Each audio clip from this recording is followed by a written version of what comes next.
City life style ఇదో స్వర్గసీమ. నిద్రపోని నగరంలో అర్ధరాత్రి దాటిన అంతులేని వినోదం, ఉల్లాసం. పూర్తి వివరాలకు చదవండి రేపటి సాక్షి హైదరాబాద్ ఎడిషన్. వికారాబాద్ జిల్లా లగచర్ల ఘటన అనేక మలుపులు తిరుగుతోంది. రాష్ట్ర రాజకీయాలను కుదిపేస్తున్న వేళ బాధితులు కేటీఆర్ ను కలవడం హాట్ టాపిక్ గా మారింది. అయితే ఈ ఘటన వెనుక రాజకీయ కుట్ర ఉందంటున్న కేటీఆర్ బాధితులకు అండగా ఉండి పోరాటం చేస్తామన్నారు. తెలంగాణలో వికారాబాద్ జిల్లా లగచర్ల ఘటన సంచలనం సృష్టిస్తోంది.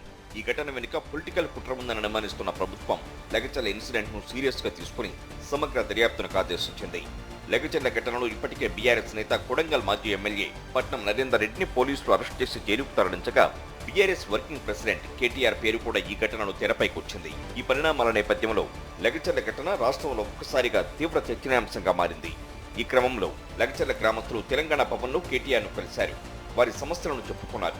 తమ గ్రామానికి ఫార్మా కంపెనీ వస్తుందని ప్రచారం చేశారని, ఫార్మా కంపెనీ పెడితే తమ భూములు కోల్పోతాం, తమ భూములు లాక్కోవాలని చూస్తున్నారని, మాకు ఫార్మా కంపెనీ వద్దని, ఫార్మా కంపెనీ వలన మాకు రోగాలు వస్తాయన్నారు. అసలు కలెక్టర్ మా ఊరికి వస్తున్నాడని తమకు తెలియదన్నారు. తాము ఎవరిపై దాడులు చేయలేదని, మాపై మా కుటుంబాలపై దాడులు చేశారని తెలిపారు. పోలీసులు తమ కుటుంబ సభ్యులను అరెస్టు చేశారని, వాళ్లను వెంటనే విడుదల చేయాలని కోరారు. తమకు ఏం జరిగినా ఫార్మా కంపెనీ ఏర్పాటుకు భూములు ఇచ్చేది లేదన్నారు. గిరిజన వాళ్లకు కలెక్టర్ సార్ వచ్చిండు అనే విషయం ఎవరికి తెలియదు. దాడి చేయాలని ఎవరు చేయలేరు. గో బ్యాక్ కలెక్టర్ అని అందరు చెప్తుండ్రు వీడియోలో. ఆల్రెడీ ఆ వీడియోలో గో బ్యాక్ కలెక్టర్ అని చెప్తే అప్పుడు కలెక్టర్ని ఒక చెయ్యి అసలుకి ఎవ్వరు కొట్టలేరు.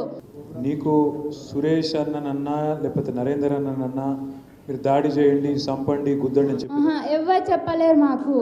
ఎందుకు వచ్చింది కోపం అయితే ఇప్పుడు మా భూములు పోతున్నాయని ఎవరికన్నా కోపం రాదా అన్న? లాస్యలు ఫోన్ చేసి మీటింగ్ ఉంది దా అంటానంటే పోయిండు. ఇక పోయినంత మాత్రంలో మళ్ళీ అందులో ఉన్నాడో లేడో తెలియదు సార్. ఇక 3 రోజులు అయితే తొలకపోయిండు. లగచర్లలో జరిగిన ఘటనలో పూర్తిగా ఇంటెలిజెన్స్ పోలీసుల వైఫల్యం ఉందని ఆరోపించారు కేటీఆర్. అభిప్రాయ సేకరణ జరుగుతున్న సమయంలో పోలీసులు ఎందుకు అక్కడ లేరని ప్రశ్నించారు. పట్నం నరేందర్ రెడ్డి ఏదో తన పేరు చెప్పాడని రిమాండ్ రిపోర్టులో రాశారని, కానీ అదంతా బాక్వస్ అని పట్నం నరేందర్ రెడ్డి లేఖ రాశారని వెల్లడించారు. పోలీసులు రేవంత్ రెడ్డి ప్రైవేటు సైన్యంలా వ్యవహరిస్తూ రైతులను ఇష్టం వచ్చినట్లు కొట్టారని మండిపడ్డారు. దీనికి రాజకీయ రంగు పులిమేందుకు యత్నిస్తున్నారని ఆరోపించారు. ఇంతమంది ఆవేదనను రాజకీయ కుట్రగా చిత్రీకరించి, ఇంతమంది బాధను, ఇంతమంది ఆడబిడ్డల బాధను కేవలం దీనికి రాజకీయ రంగు పులిమి భూములు గుంజుకునే కుట్ర చేస్తున్నది రేవంత్ రెడ్డి ప్రభుత్వం. దీన్ని ఖచ్చితంగా న్యాయ పోరాటం చేసైనా అడ్డుకుంటాం. ఈ విషయంలో నేను మా ఆడబిడ్డలకు ఇచ్చే మాట ఒకటే, మీకు తప్పకుండా మీ పిల్లల్ని మీ వాళ్ళని ఇంటికి తీసుకొచ్చేదాకా మీకు అన్ని రకాలుగా అండగా నిలబడతాం. పూర్తి స్థాయిలో మీకు మేము న్యాయం చేసే ప్రయత్నం ప్రభుత్వంతో కొట్లాడి చేస్తాం. మరోవైపు లగచర్లలో అధికారులపై దాడి ఘటనలో రిమాండ్ అయిన 16 మంది నిందితులను సంగారెడ్డి సెంట్రల్ జైలుకు తరలించారు. పరిగి సబ్ జైల్లో 50 మంది ఖైదీలకు మాత్రమే అవకాశం ఉండడంతో సంగారెడ్డి జైలుకు తరలించారు. అంతేకాకుండా లగచర్ల పరిగికి సమీపంగా ఉండడం వల్ల ములాఖతుల తాకిడి ఎక్కువైనట్టు సమాచారం.